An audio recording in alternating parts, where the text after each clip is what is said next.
క్రమం అనేది ఒకటి ఉంటుంది. క్రమము తప్పితే అది అవుతుంది అక్రమం. కుటుంబంలో తల్లిదండ్రులను సన్మానించమన్నాడు దేవుడు, క్రమం.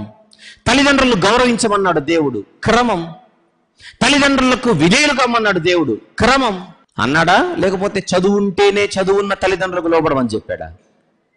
తల్లిదండ్రులకు లోబడాలంటే తల్లిదండ్రులకు చదువుందా, చదువు లేదా, జ్ఞానం ఉందా, జ్ఞానం లేదు, ఇది కాదు పాయింట్. తల్లిదండ్రులను గౌరవించాలి, క్రమం. తప్పితే అవుతుంది అక్రమం.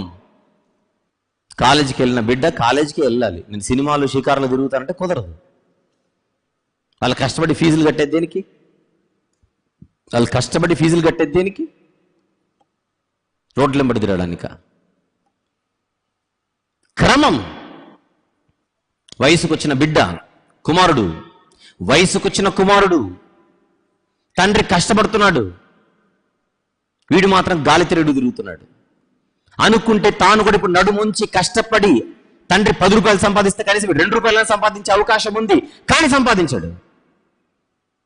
బాధ్యత లేని కుమారుడు, అక్రమం. నలుగురున్న కుటుంబములో పిల్లలు కూడా కొంచెం పెద్దవాళ్ళు అయితే నలుగురు పని చేస్తేనే కుటుంబం నడుస్తుంది. సోమరులుగా దద్దమ్మలుగా తిరిగితే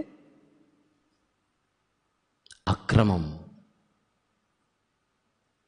అలాగనే మాకున్న స్థానిక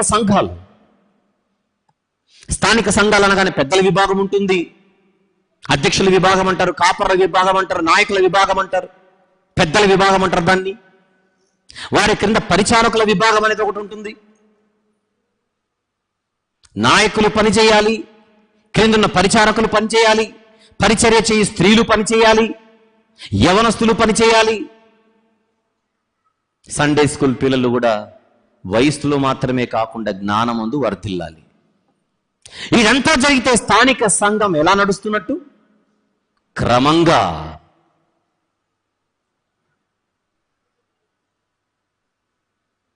పెద్దలకు లోబడక,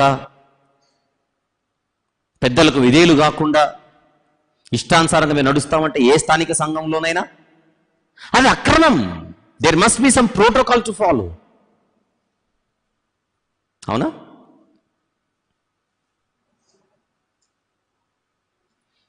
అలాగే కిందున్న వారు నడిపించడంలో పెద్దలు జాగ్రత్తగా పట్టించుకోవాలి. సంఘ క్షేమాభివృద్ధి అంటే అర్థం ఏంటి? సంఘ క్షేమాభివృద్ధి అంటే సంఘంలో ఉన్న అన్ని స్థాయిల వారు ఎదగడానికి నడిపించే నాయకులు ముందుండి నడిపిస్తూ ఉండాలి. యవనస్తులు నిర్లక్ష్యం చేయకూడదు. పెద్దలన్నవారు, స్త్రీల సమాజం వారిని ప్రోత్సహిస్తూ ఉండాలి.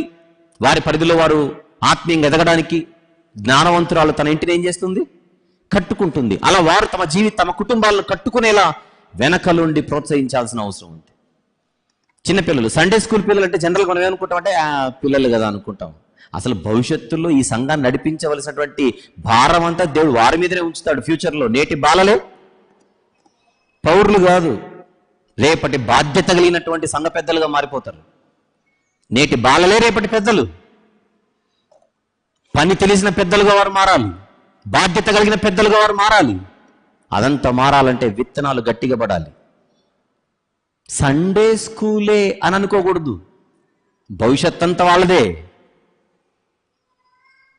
అంటే పిల్లల నుంచి యవనస్తుల వరకు, యవనస్తుల నుంచి పెద్దల వరకు, పెద్దల నుండి వృద్ధుల వరకు మొత్తం 360 డిగ్రీస్లో సంఘము ఆత్మీయంగా కట్టబడుతూ ముందుకెళ్ళాలి.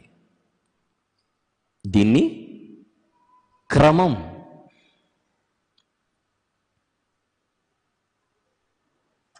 సంఘం అంటే ఒక వ్యవస్థ. ఆ వ్యవస్థగానే ఉండాలి. వ్యవస్థ చెడితే అవస్థలు తప్పవు. ఒక మనిషి చనిపోయినా వ్యవస్థ బతికే ఉండాలి, వ్యవస్థ నడవాలి. సంఘం అనేది ఒక వ్యక్తి మీద ఆధారపడి ఉండకూడదు. అమ్మో ఈ వ్యక్తి చనిపోతే మా సంఘ పరిస్థితి ఏంటి అనేటువంటి ప్రశ్న తలెత్తకూడదు.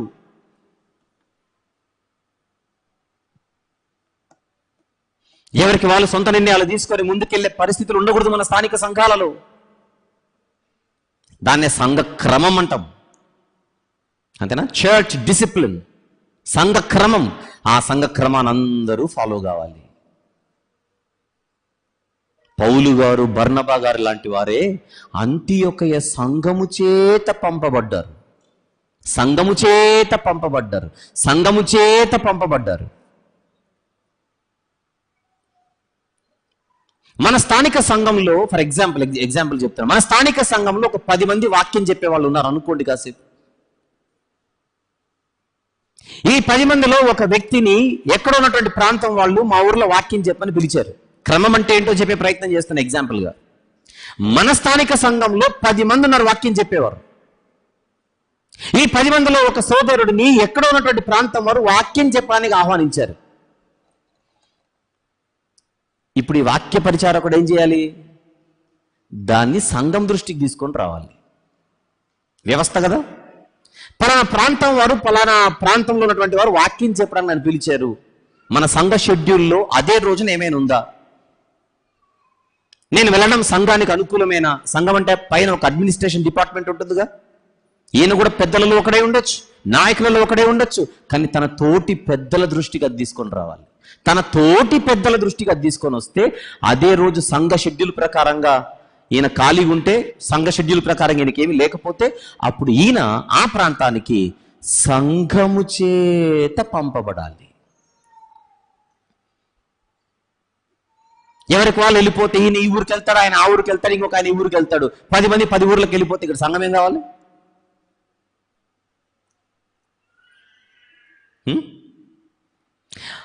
వాక్యం చెప్పమని పిలిచేవాళ్ళు కూడా, వాక్యం చెప్పమని పిలిచే వాళ్ళు కూడా ఒక మెసేజ్ వెళ్ళాలి. నేను ఇండివిజువల్గా రాలేను. I belong to one local church. ఈ సంఘం నుండి మీకు ఎవరైనా వాక్య సేవలు కావాలనంటే మీరు సంఘాన్ని కాంటాక్ట్ అవ్వండి.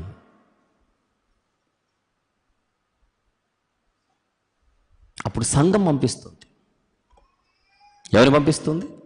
మీరు కోరుకుంటున్న వ్యక్తిని పంపొచ్చు, మరొకసారి మరొక వ్యక్తిని పంపొచ్చు, మరొకసారి ఇద్దరు లేకపోతే 3వ వ్యక్తిని పంపొచ్చు.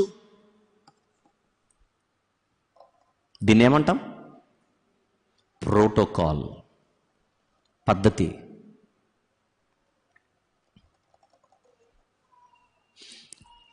మన తెలుగు రాష్ట్రాలలో ఒక పెద్ద నాయకుడు ఒకరోజు తనతో ఉన్నటువంటి నాయకుల బృందాన్ని తీసుకొని ఒక కేంద్ర మంత్రిని కలవడానికి వెళ్ళాడు ఢిల్లీలో. అతనున్న రూమ్లోకి నేరుగా వెళ్ళిపోయాడు. రాష్ట్ర స్థాయి బడా నాయకుడు తన నాయకుల బృందాన్ని తీసుకొని కేంద్ర మంత్రి యొక్క ఆఫీస్ గదిలోనికి వెళ్తే ఆ కేంద్ర మంత్రి అంటున్నాడు, నువ్వు ఇలా రాకూడదు, ఇక్కడికి నువ్వు ఇలా రాకూడదు. You go and take appointment first and then come. నువ్వు అపాయింట్మెంట్ తీసుకొని రావాలి, డైరెక్ట్గా ఎట్లా వచ్చేసావు? నయమాను అన్న వ్యక్తి ఏం ఫాలో అవుతున్నాడు ఇక్కడ 4వ వచనంలో? క్రమం. ఈయన ఛాంపియన్ అయి ఉండొచ్చు, ఎన్నో విజయాలు సిరియా దేశానికి తెచ్చి ఉండొచ్చు,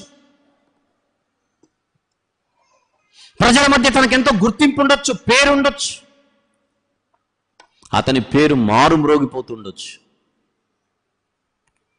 కానీ తన లిమిటేషన్స్ ఏంటో తనకు బాగా తెలుసు. తన పరిధి ఏంటో తెలుసు, తనకున్న పరిమితులు ఏంటో తెలుసు.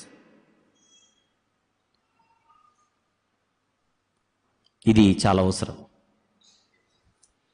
మన జీవితంలో దేవుని మహాకృపను బట్టి కొన్ని సందర్భాల్లో మనకు గుర్తింపు రావచ్చుగాక, పేరు రావచ్చుగాక, అందరి నోర్లలో మన పేరు నాంతూ ఉండొచ్చుగాక.